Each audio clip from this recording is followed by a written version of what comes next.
Supreme court के 52वें chief justice के रूप में जस्टिस बी.आर. गवई ने आज शपथ ली। राष्ट्रपति भवन में हुए कार्यक्रम में राष्ट्रपति द्रौपदी मुर्मू ने उन्हें शपथ दिलाई। उनका कार्यकाल करीब 6 महीने का होगा। जस्टिस गवई भारत के पहले बौद्ध और आजादी के बाद दलित समुदाय से दूसरे चीफ जस्टिस बने हैं। उनकी नियुक्ति को बहुत खास माना जा रहा है क्योंकि यह इतिहास में एक बड़ा कदम है। नमस्कार, मैं हूं विजयश्री और आप देख रहे हैं यूपी न्यूज। आज की रिपोर्ट में हम बात करेंगे जस्टिस बी.आर. गवई की इस खास नियुक्ति की, उनके कुछ बड़े फैसलों की और उन्होंने आम लोगों के हक में क्या क्या कहा।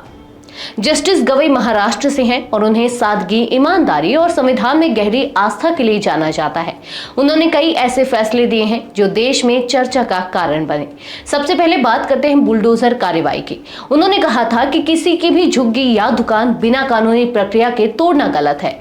उन्होंने सरकार को साफ कहा कि आप जज, सजा देने वाले और पुलिस तीनों काम एक साथ नहीं कर सकते। उन्होंने आश्रय यानी रहने के अधिकार को सबसे जरूरी बताया।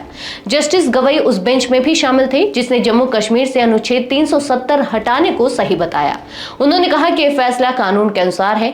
इस फैसले को भारत के भविष्य के लिए बहुत अहम माना गया। इसके अलावा नोटबंदी के मामले में भी उन्होंने सरकार के फैसले को सही ठहराया। उनका कहना था कि यह सरकार का नीतिगत फैसला है और अदालत इसमें दखल नहीं दे सकती। जस्टिस गवई ने एक और बड़ा फैसला तब दिया जब उन्होंने अनुसूचित जातियों के कोटे में उपवर्ग बनाने को मंजूरी दी। इससे दलित समुदाय के अंदर भी ज्यादा जरूरतमंद लोगों को फायदा मिलेगा।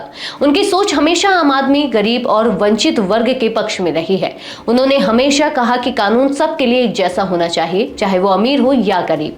जस्टिस गवई ऐसे समय में सुप्रीम कोर्ट के चीफ बने हैं जब देश में कई तरह की कानूनी और सामाजिक चुनौतियां हैं। लोगों को उम्मीद है कि वह न्याय के साथ साथ संविधान की गरिमा को भी बनाए रखेंगे।